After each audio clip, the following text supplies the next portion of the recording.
How's it going, everybody? Hey, tonight I want to do a little video kind of showing the differences between a Glock 43 in 9mm and a Smith & Wesson Shield in 9mm. Albeit the differences are not that much.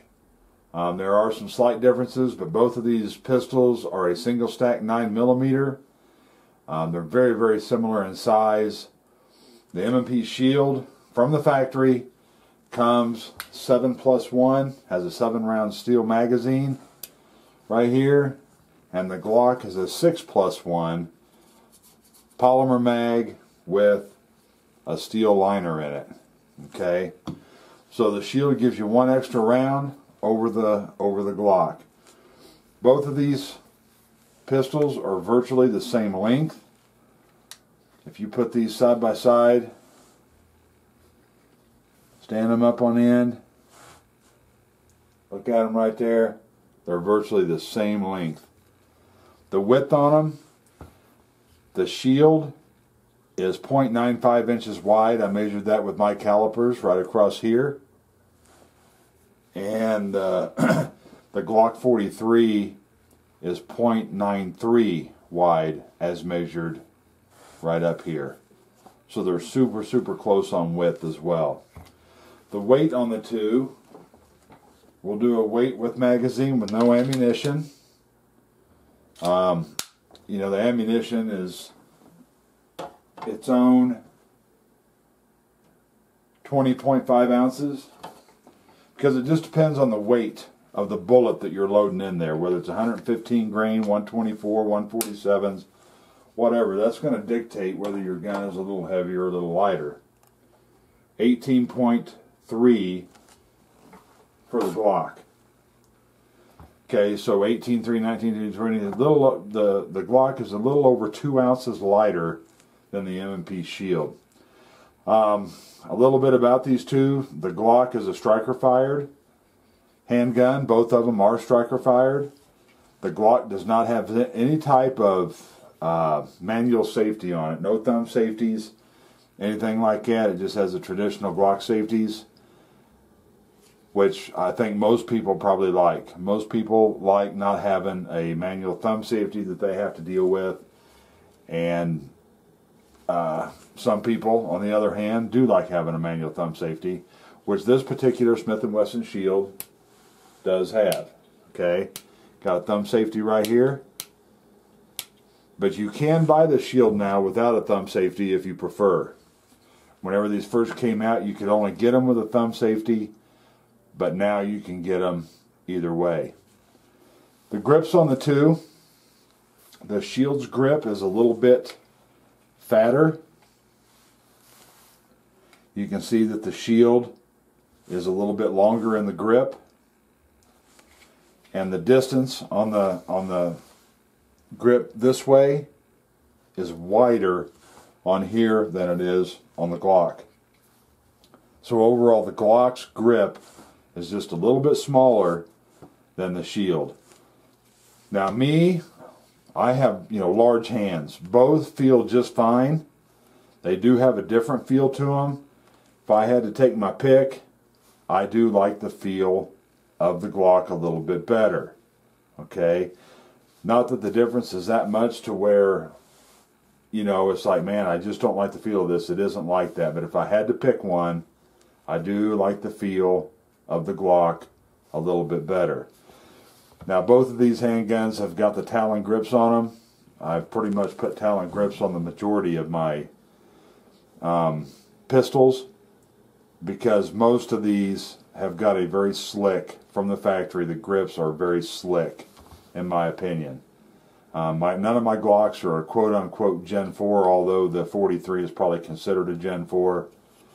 But you can't get it in a Gen 3 or what have you. A Glock 43 is a Glock 43. But I did some, I checked the trigger pulls on the two. The Shield was pulling in the 7-pound range.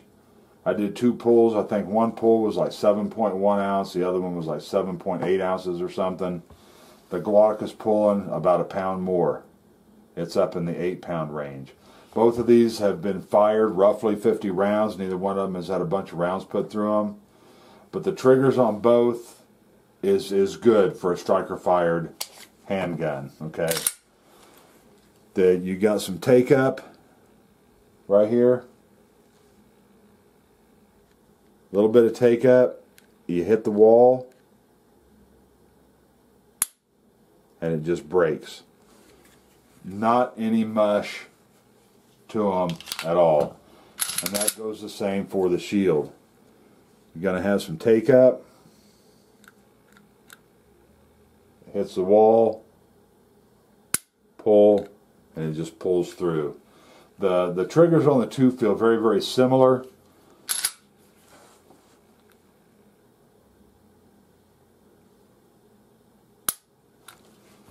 Very similar.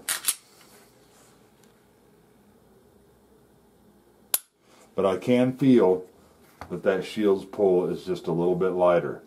Now, as you shoot more, you know, for those of you who are not, you know, gun people per se, the more you shoot these, the triggers do tend to lighten up just a little bit. Is it going to lighten up 2 or 3 pounds? Doubtful. But they will tend to lighten up a little bit. But I'll tell you, you couldn't go wrong with either one of these two. Either one of these two handguns, these little pistols, for concealed carry.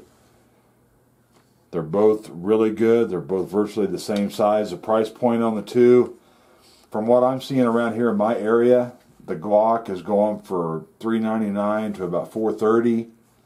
The Shield,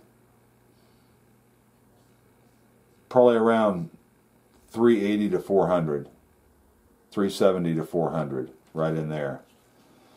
You can see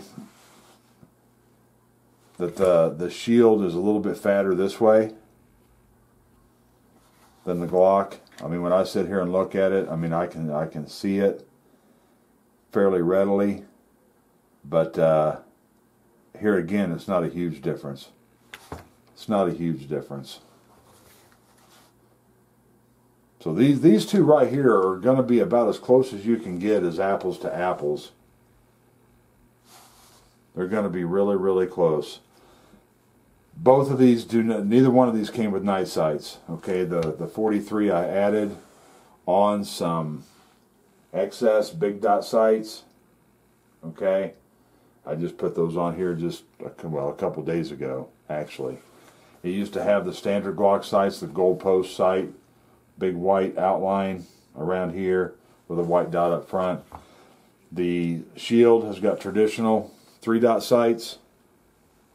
Okay, nothing wrong with those sights whatsoever. I've kind of gotten to the point where I'm starting to put some night sights on some of my stuff, and I've been putting on some different brands. I don't have any doubles of anything. I just want to try out some different ones and see, you know, which ones I like and which ones I don't. The ones I've done so far has been the Trijicon HD night sights, the True Glow TFO night sights, and then the XS sights, the big dot, which is what I put on, right here, put on the 43. Other than that, I mean, these pistols are both phenomenal little handguns. You know, if you like the feel and the weight, the lighter weight of a single stack, and you're not real concerned about not having, you know, 10, 12, 15 rounds, these are two great little pistols to choose from. You're not going to break the bank with them. They're both ultra reliable, great reputation, great companies. So that's about it. If you have any questions or anything, don't hesitate to comment. I'll do my best to answer. I think on both of these you can get higher capacity magazines for them. I know, like the Shield, you can get like an 8-round mag versus a 7. And if they don't have it yet, Glock's going to have, give you the capability to go to 7 rounds versus 6, if you can't already do it. I mean, you might already be able to do it with some of them Pierce finger grip extension plates that you can put on here that'll add a round or what have you to it. That's about it. Just want to do a quick little overview, kind of comparing the two. I hope I didn't forget anything. This is like my 3rd time trying to get this video done. But I like them both. I have the Shield in 9mm and I have it in 40 caliber. And I've got quite a few Glocks. Quite a few Glocks. So, no complaints about any of them. Anyway, thanks for watching. Y'all take care. We'll see you later.